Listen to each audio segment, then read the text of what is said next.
കഴിഞ്ഞ ദിവസം നമ്മളൊരു കല്യാണത്തിന് പോയിരുന്നില്ലേ? അപ്പോൾ അതിൻ്റെ ബാക്കി വ്ളോഗ് ഇടാനായിട്ട് ഇപ്പോഴാണ് എനിക്ക് സമയം കിട്ടിയത്. അവിടെ നിന്ന് നമ്മൾ നേരെ വീട്ടിലേക്കല്ല പോകുന്നത്. എന്തായാലും ഒരു വഴിക്ക് ഇറങ്ങിയല്ലേ എന്ന് വെച്ചിട്ട് ഞങ്ങൾ നേരെ പാലിയം കൊട്ടാരത്തിലേക്കാണ് പോയത്. ഇത് ചേന്ദമംഗലം പറവൂർ എന്ന് പറഞ്ഞ സ്ഥലത്താണ് കേട്ടോ. ഇതൊക്കെ തൊട്ടടുത്ത് തന്നെയുള്ള സ്ഥലങ്ങളാണ് നമ്മുടെ. പക്ഷെ നമുക്ക് ആദ്യമായിട്ടാണ് ഇവിടെ വരുന്നതെന്ന് മാത്രം. നന്ദന സിനിമ ഷൂട്ട് ചെയ്തത് ഇവിടെയാണ് കേട്ടോ. അപ്പോൾ എനിക്ക് ആ ഒരു ഗേറ്റ് കടന്നപ്പോഴും അവിടെ നിന്ന് ആ ഒരു ബാൽക്കണിയൊക്കെ ഉണ്ട് കേട്ടോ കൊട്ടാരത്തിൽ. അവിടേക്ക് കയറിയപ്പോഴൊക്കെ ശരിക്കും ആ ഒരു സിനിമയിലെ ഓരോ സീനുകൾ ഇങ്ങനെ മനസ്സിൽ വരുമായിരുന്നു. പക്ഷേ നമുക്ക് അതിൻ്റെ അകത്ത് വീഡിയോസ് ഒന്നും എടുക്കാൻ പറ്റാത്തതുകൊണ്ട് ഇതൊന്നും എനിക്ക് കാണിച്ചു തരാൻ പറ്റിയില്ല.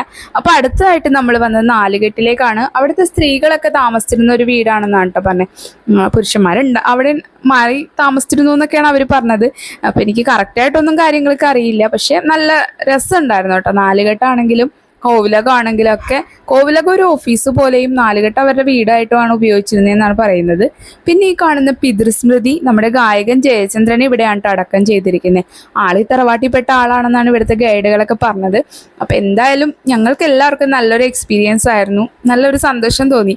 നല്ല മനോഹരമായ ഒരു തറവാട്ടിലൊക്കെ വന്നു പോകുമ്പോൾ ഒരു സന്തോഷം ഉണ്ടായിരുന്നു. അപ്പം ഇതൊക്കെ കഴിഞ്ഞിട്ട് പിന്നെ നമ്മൾ നേരെ വീട്ടിലേക്ക് പോയി.